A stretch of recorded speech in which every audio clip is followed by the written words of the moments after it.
kıymetli misafirlerimiz.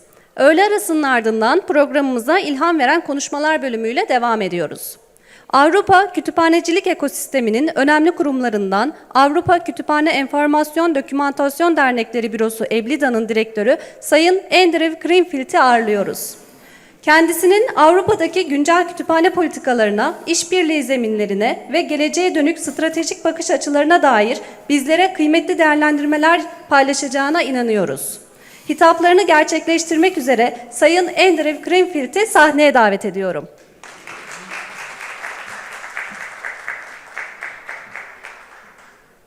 Thank you. Are we on? I think we're on. Yes. Thank you very much. It's a real pleasure to be here. Because you cannot wear headphones for the interpretation and this at the same time. I don't know what was said about me, but I'm sure it was very nice indeed. It's a really great pleasure to be here. Thank you so much for the invitation. Thank you so much, Merve, Esme, for taking such good care of us and your whole team. It's been a really wonderful experience. I've never been to this wonderful city before. I've never been to Turkey before. I've only had a transfer at the airport.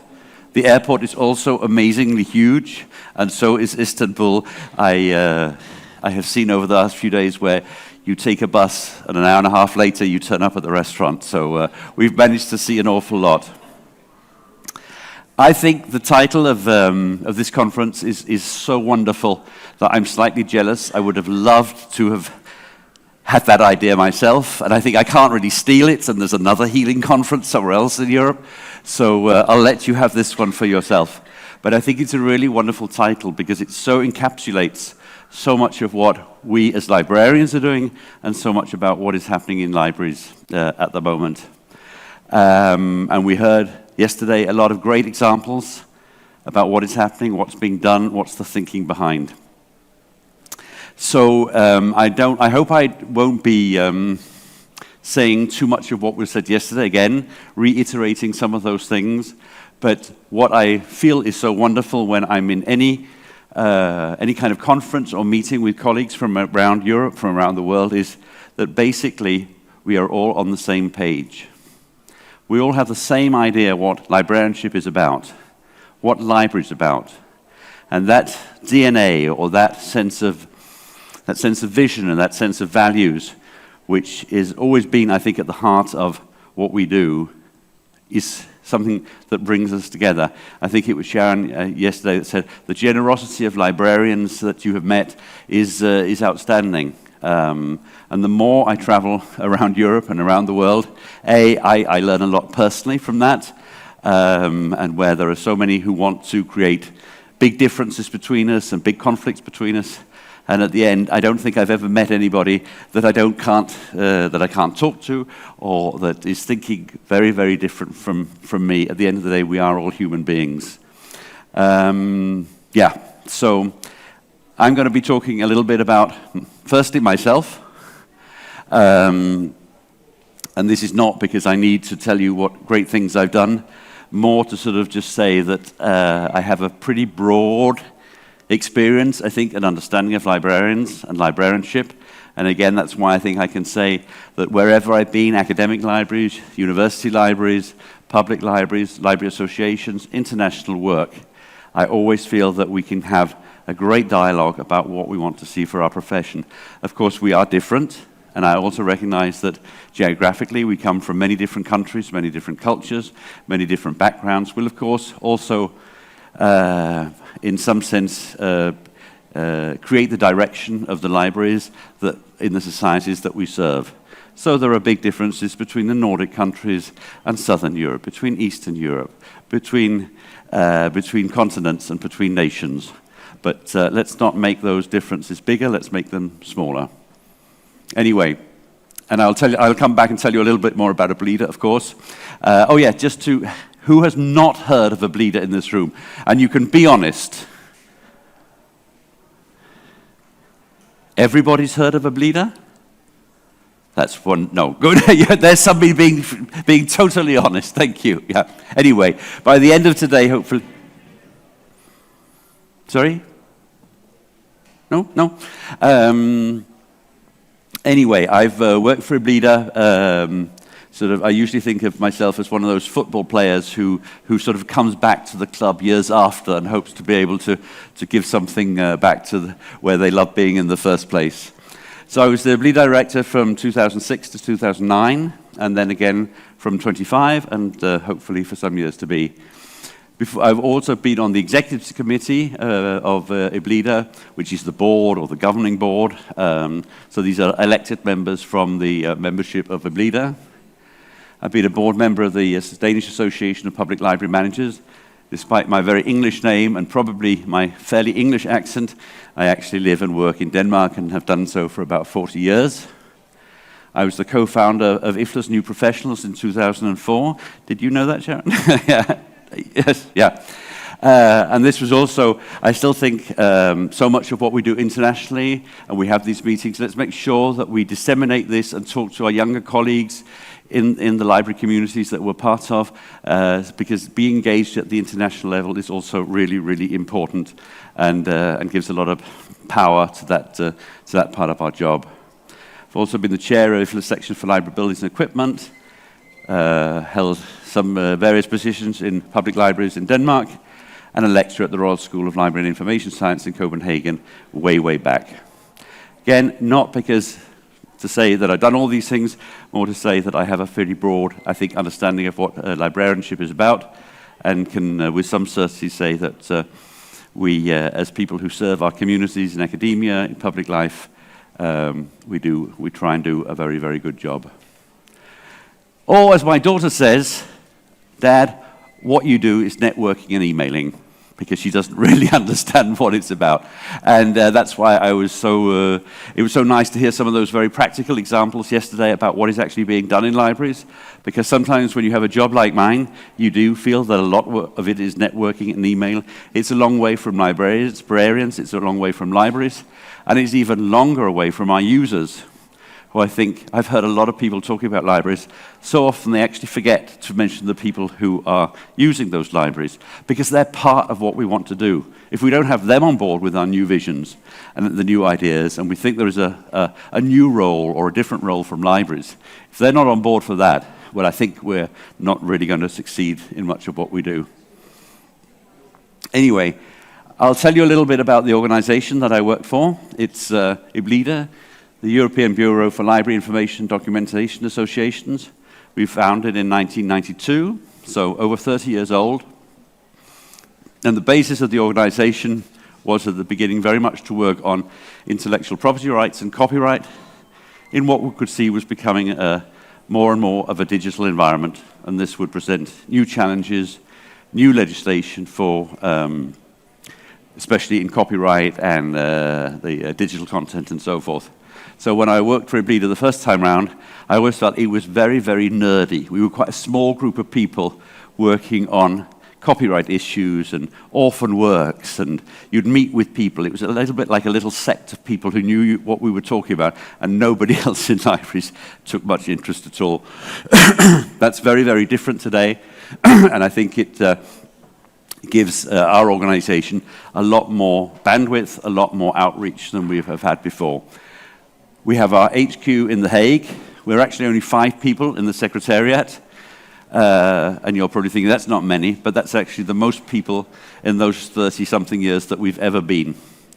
I work in Denmark. I have a colleague who works in the Netherlands. One works in Portugal, one in Cyprus, and one in Italy. So not just the membership that we serve and work with over Europe, so is our Secretariat. We have approximately 140 members from 32 countries, and we represent, that figure has been, I think, quoted a couple of times over the last couple of days, or yesterday, that we represent some 70,000 libraries across Europe. And I remember when I first heard that number, I really felt that's a powerhouse of cultural institutions across Europe. I don't think anybody else has that are spread out in that way. I mean, if you look at theatres and museums, you're going to get a much lower figure. No offence to those institutions, they're great, but this is really something if we join together and we work together, then we can really create strong institutions across Europe. EBLIDA's vision, and again this is about creating a vision which is not necessarily so much about libraries, it's about society. So we work for democratic, equitable and sustainable European societies where libraries assure free and unhindered access to information, knowledge and culture. The second two lines are probably, the second lines maybe are not so new, but I think that the idea of sorry, the screen went out. It's come back, great. That we're actually talking about what is it libraries do as instruments of change in society, as agents for change, rather than it is just, in inverted commas, a library. EBLIDA's mission, we lobby and advocate for libraries on the European stage, while also facilitating and supporting the transition of libraries to institutions representing broader societal needs and challenges. And how do we do this? We don't have a strong presence in Brussels, we don't actually have a presence at all, but we do have partnerships with other organizations that have stronger ties, and we also, of course, all along try and create a good relationship and have good dialogue with those institutions of the EU, so that's the Commission and the Parliament and so forth. And I don't know whether it's just me being overtly positive, but I do feel that libraries are more on the European agenda in the cultural sector than they have been previously. Because I don't want to be rude about libraries, but we're probably seen to be a little bit unsexy at times, where the theatre world and the film world are sort of more, they have a more dynamic outreach, I think, than libraries. We've always been slightly the silent partner in the cultural sector, even though with those 70,000 libraries, we actually represent an awful lot of institutions. So we need to be very good at not just blowing our own trumpet, but actually saying what is it we do. I think it was Mikkel yesterday who said that the politicians still think of the libraries as, oh, we came there as 6-year-olds and it meant so much lending those books. And then we're back at that discussion and we want to move that discussion on. Just within the last 5 years, I think the Sustainable Development Agendas and the SDGs were also being talked about yesterday is something that is also really something where libraries can play a part in knowledge dissemination, in communication, and in trying to organize community around issues of sustainability. Because there's really, when you see the terrible figures and the floods, you kind of often think, well, what can we do? We cannot, as the individual, it's really hard to do something. But libraries can create that sense of community and that sense of doing something, because when we're talking about sustainability, it's about legislation, it's about treaties, it's about technology, but it's also I think, about an individual responsibility and a community responsibility, and libraries can play a role there. And then there's a whole issue of digital transformation, which we all know is probably maybe the biggest challenge that we're going to be facing. Capacity building and literary promotion. Literacy promotion now is sort of both literacy as reading, but it's also literacy as in understanding the media and information landscape that has been complicated since the internet kind of reached libraries in around 2000. It's just doubled or tripled in complexity. And then we really also try and work with EU international engagement and to prioritize being involved in European projects, and again outreach to partners within the library world, but also really outside of the library world. And many of the projects Library has been involved in, that EBLIDA has been involved with, has been with partners outside of the library sector. So, that was a little bit about EBLIDA. It's always a little bit sort of, I wouldn't say boring, but it's to set the scene.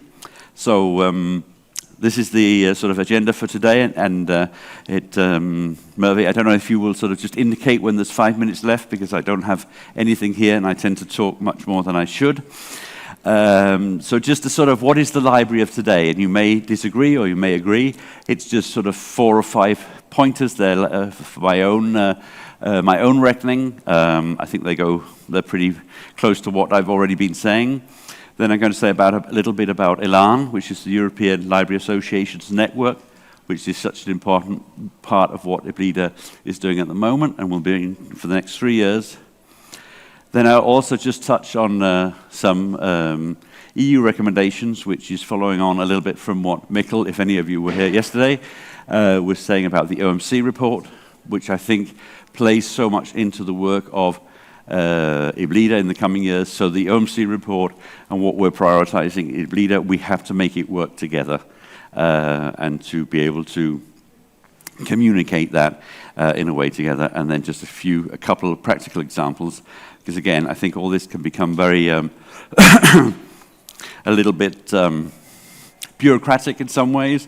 And I always think that what is actually exciting is when we create value for those users who come and use our institutions on a daily basis. The library of today, and I think this is something that when we talk about it, we all agree. We all know that it's happening in some places. So it's not a vision we've got out here. It's actually a practice which we're seeing. But to lift the whole of, if we take the library sector on that European level or on that global level, and we want to make sure that it's all the libraries, all the institutions, all the associations are moving in the same direction, then this is something which is still a vision of the future, I think. Some of these are a little bit banal, but I still think they're worth saying, because again, it's not about books and collections, it's about people. And before I joined EBLIDA, I worked as the director in a library in Denmark, in Elsinore, the place where Hamlet comes from. It's a really, really beautiful library. And we did, just after I joined the library, we did quite a big survey to see what were the experiences, what were the expectations from our users. And it was all about, well, they could come and renew their books, and it was really nice. And it was a nice place to be. And that was sort of it.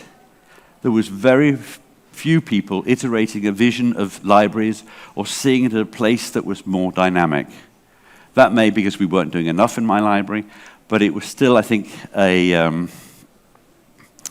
certainly answers which gave that we had to think about. Why is it that our users see us in that very traditional light, and we're trying to do so much else?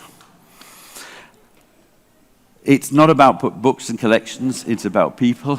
It's not even about physical buildings. I think too often, when we still talk about libraries, we're still thinking of, we come in that door, and here's a library, and when we go out, we've left the library. I think the library is also more of a concept, where we as librarians, if we go into those local communities and offer, let's say, our services, or our outreach, or what we have to offer, there where some of our users are, then that is a really, really good way of spending our time. We love to talk about libraries as safe spaces. Everybody's welcome. The door is open. How many of us have not gone to libraries where you think, yeah, we feel at home because we're librarians? But would everybody feel like that when they walk in the door? I've certainly been to many, many institutions where they are codified in practice, where you're not sure what to do, you don't understand the cataloging system or the classification system. So safe space, yes, we may see it like that, but I promise you there are many citizens in every country who do not feel it's particularly safe to go to a library. It's a place of learning, it's a place of being quiet, it's a place of so forth and so forth. So I think it's not about books and collections, it's about people, but it's also definitely about community outreach outside of the library walls themselves. This is one of the cliches that I love, and I always said it at my library: culture with the people, not for the people. And again, it's very easy to say, and it's very difficult to do. But co-creation and social innovation are also incredibly important. It's not just in the library sector, I think it's in the whole cultural sector. And that was what I was saying at the beginning of this talk, was that if we really want to get to that vision of where we see libraries, it has to be based on what our users want and how they feel and how we engage with them. This is a lot more difficult and takes a lot more time and a lot more thought than just putting it on a slide. But I really think if I was working in public libraries again today, this would be where I really wanted to use a lot of my time, creating culture, library services with the users. We've talked a lot about digital transformation. I think technology is key. Again, a little bit banal to say, we all know that. We're going to see a lot of library systems which change, so there's learning to be done here. What will a library information system look like in 5 years, in 10 years' time? It's going to be a completely different monster. Then we've got the skill sets of the librarians. I think most of us, we go to our politicians and say, oh, this is a job for us. We can help lift the AI learning curve with the citizens that we serve. Why not give the job to us? We'd be great at it. 70,000 institutions, we're trusted, we're open, we're easy to get to, better than local community, but do we have the skills to do that, to really teach and to teach and instruct our users in this technological field which is growing all the time.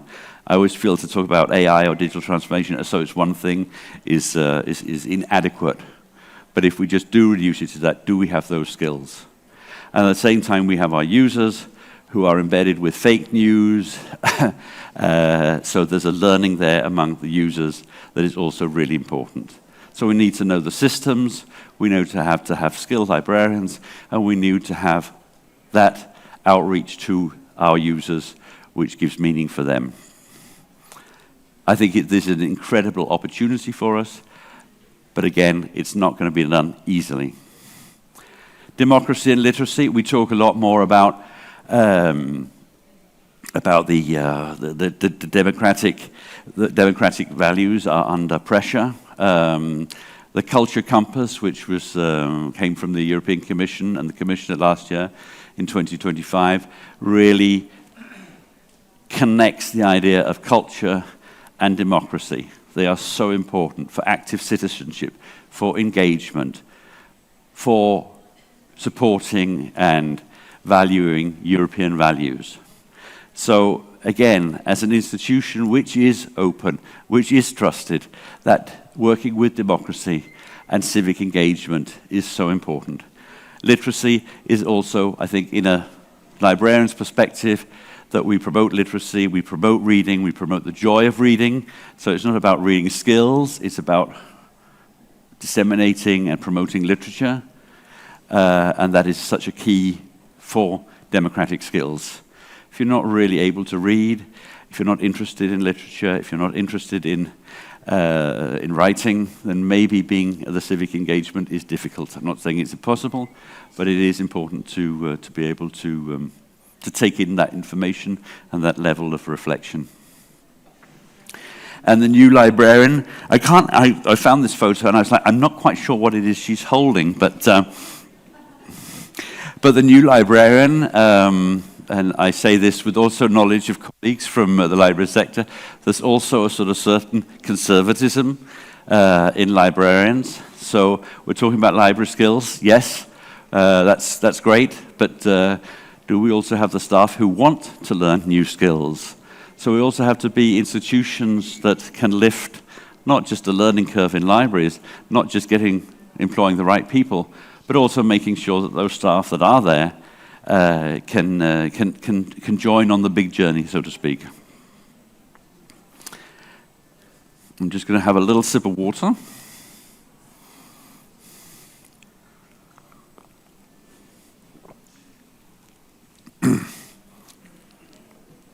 I won't go too much into detail about this because it becomes really, really sort of bureaucratically embedded, and it's really important for us.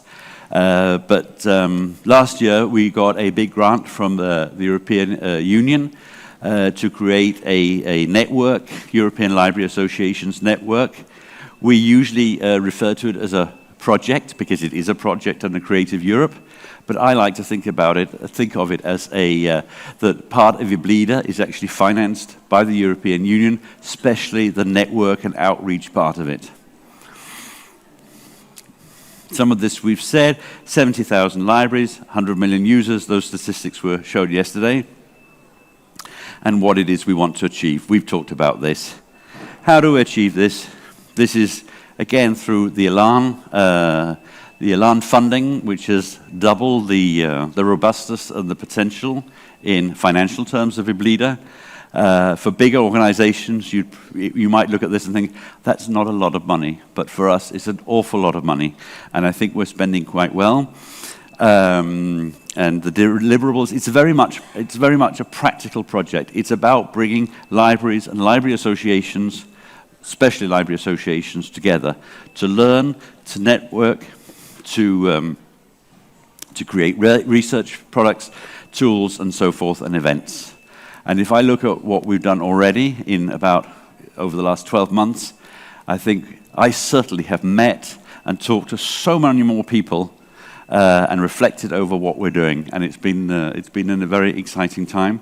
And I think that potential for growth that we have together through meeting, through networking, through conversations, which can be a little bit fluffy at the end of the day, but I really feel that we are starting to be able to reflect a whole profession on a European level, which is really great. So how do we do this? I think the one that I would focus on here is that we have done a lot of webinars, workshops, and mentoring schemes. They're coming.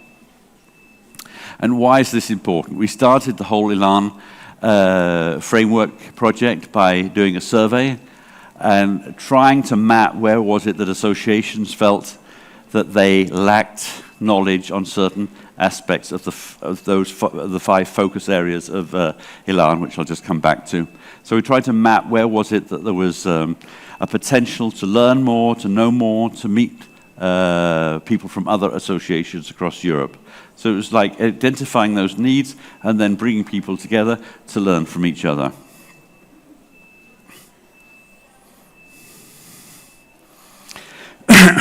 So it's very much also about developing a community of practice, and that's one of those words we think, what does that actually mean? But again, by knowing each other, by listening to each other, by understanding the financial ramifications of where we are, the legislation and so forth, the more we can use each other's knowledge, experiences, backgrounds to learn from each other. And that really is a lot about what ELAN is about. So hopefully, and I think we're already seeing that in 4 years' time, when the project ends, we will see that we have managed to create a stronger set of library associations across Europe. So we will lift the whole, if we're representing, as EBLIDA does, primarily the library associations, we will have lifted that profession over those 4 years. So in each country, that the respective library association will be in a stronger position than they were 4 years ago. That's quite a big ask, but I actually think that the way we're doing it is actually really creating some results. We also, as I think so many of our sister organizations, IFLA, LIBA, and so forth, we like our groups and our expert groups and bringing people together.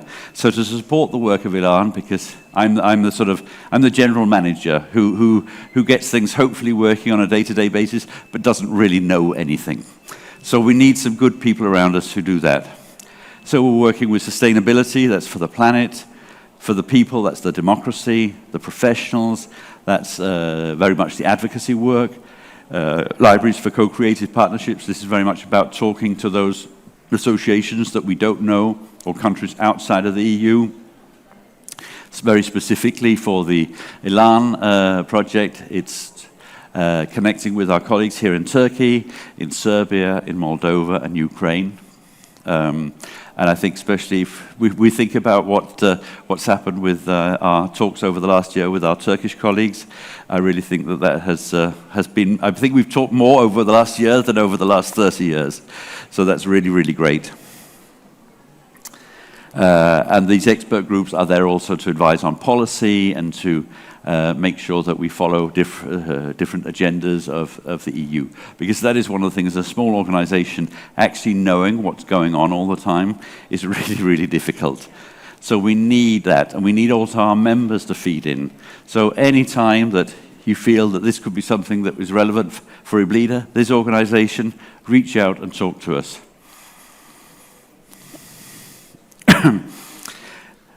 Yeah, I think many of you have also heard of these OMC recommendations and the open method of coordination, which must be the worst title for any kind of document that I've ever heard.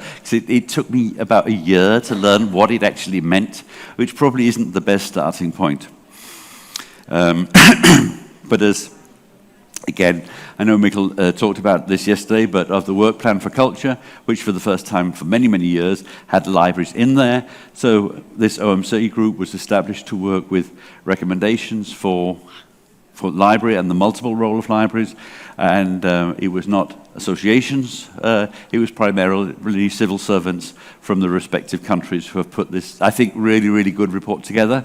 For EBLIDA, it's incredibly important that we also play an active part in making it work, so it doesn't end in the famous drawer, where somebody discovers it 30 years later and it becomes sort of archival. We really want this to live, and our part in this is, of course, reaching out to our membership and saying, look, we have these OMC recommendations. This is very close to government policy. How do we make sure that it aligns with the work of the associations? And I guess these slides will be available afterwards, probably, somehow. So I, again, won't read the whole thing out. A robust legal and policy framework. I don't think it's any secret, but that that those countries that have library legislation and up-to-date library legislation are in a better position than those countries that do not have legislation or have very outdated legislation.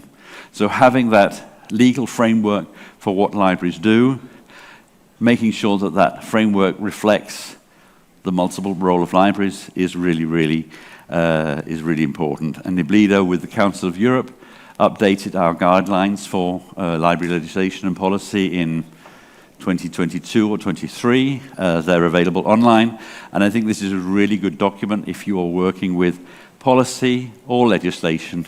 Visit these, have a look at them. They are actually really, really clear in what they want to achieve. We can be as proactive and as enthusiastic about libraries as we like, but if we don't have a holistic approach to this with the people who fund us, with the people who create policy, with the stakeholders, with the users, then it gets a little bit fragmented. So we need to have this multi-level responsibility and sustainable funding. I come, and I'm lucky to come and have worked in a country like Denmark, which has, I think I have to say, very, very good budgets for library development. We're not far off the Finns, who are always like the most famous people in the room when it comes to libraries.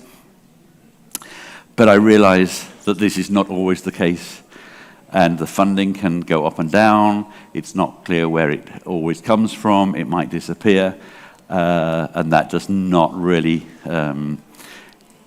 create a foundation or a good garden for growth in any way at all.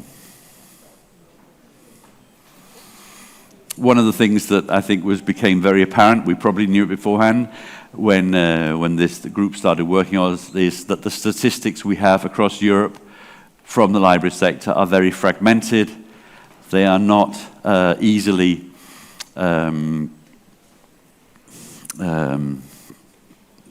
what's the word I'm thinking of? They're not. It's very easy to. It's very difficult to look at them in a meaningful way together, because they are not collected in the same way. They may not be up to date. They have different methodologies and so forth.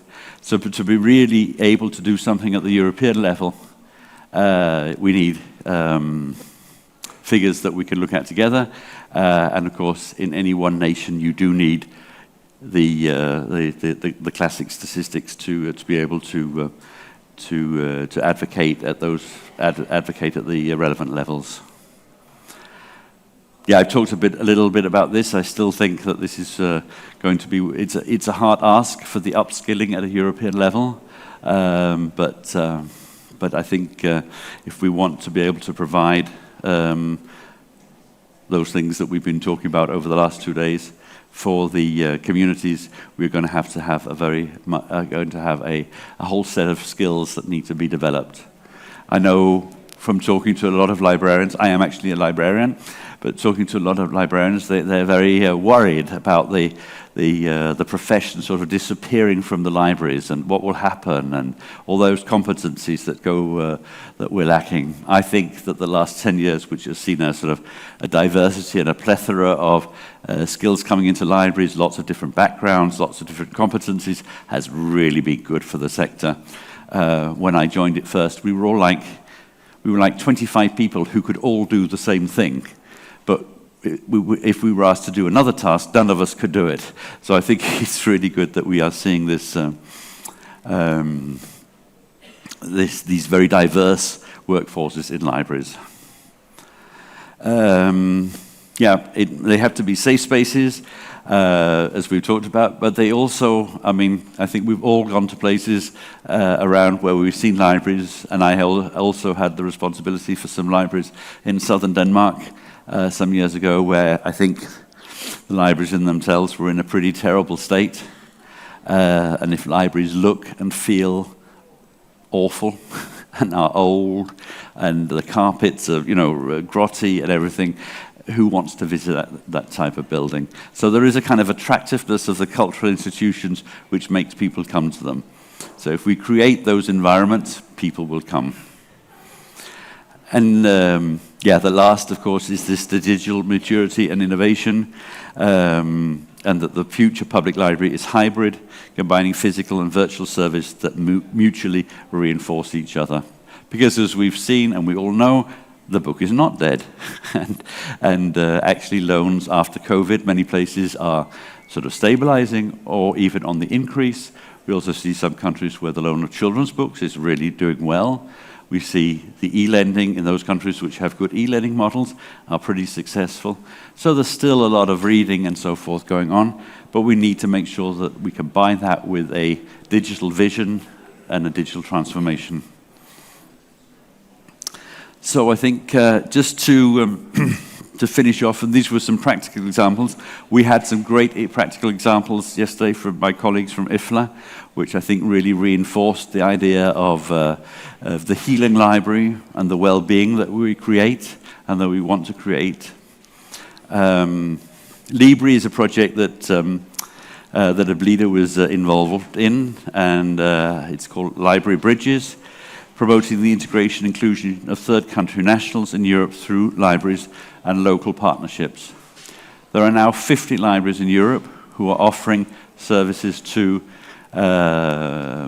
citizens with migrant backgrounds and have locally partnered primarily with the municipalities, but also others, to create an institutional playing field where people who come to a country who maybe speak very little of the respective language, who know very little about where to go, where to get help, that this was a service that could be provided. There are some wonderful tools and ways of working with this. So if this is something you want to do, then the Libri website really has many ideas, many concepts, which I think can be easily replicated around Europe. Libraries promote well-being.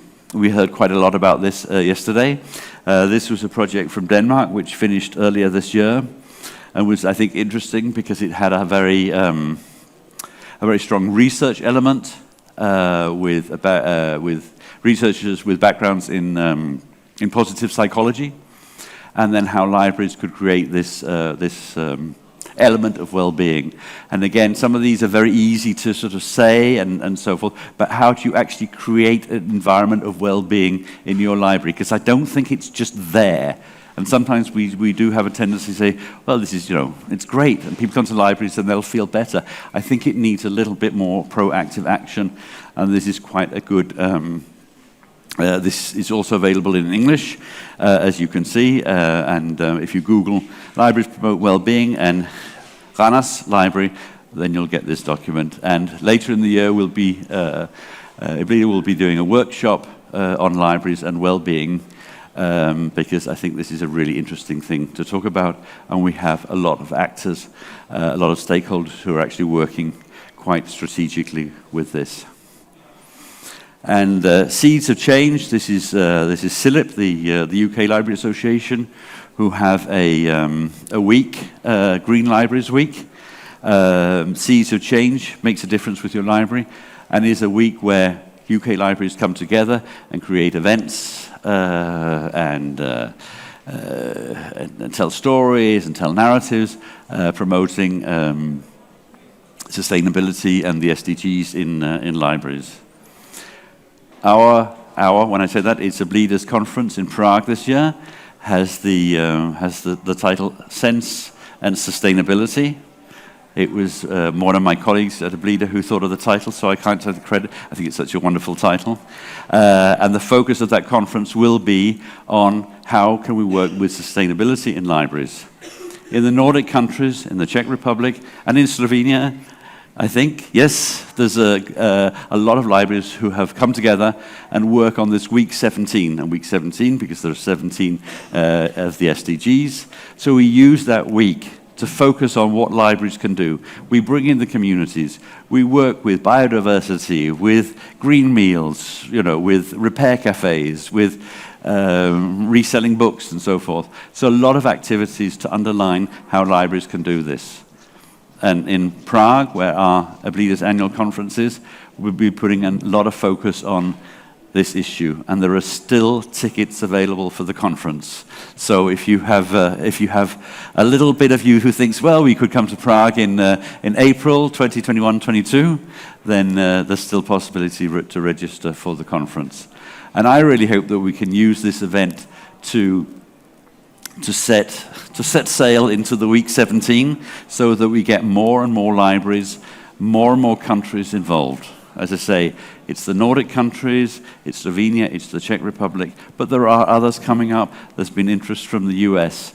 And I think, would it not be wonderful if we could have this across Europe, across the globe, that libraries could come together in week 17 and celebrate what is it that we, as a cultural institution, can do on such an important and relevant issue as sustainability. How can we involve citizens in this? It would just be so wonderful. I think my time is probably running out. If there's any questions, then you're very, very welcome. I realize it's not the easiest room to do it in, but I'll be around for the next day and a half, so please come and talk to me, or any questions, and it's been a real pleasure to be here. I hope it was as it said on one of the on the invite, it said that this would be not illuminating, what was the inspiring. And I was like, do you know, when somebody says you have to give an inspiring speech, how anxiety-ridden I've been. So I hope it was interesting enough, and it's been really great being here, and thank you so much. Yeah.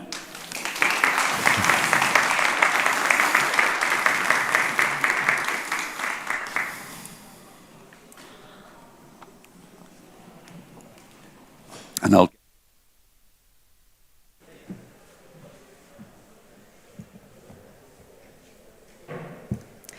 Kıymetli paylaşımları için konuğumuza teşekkür ediyoruz.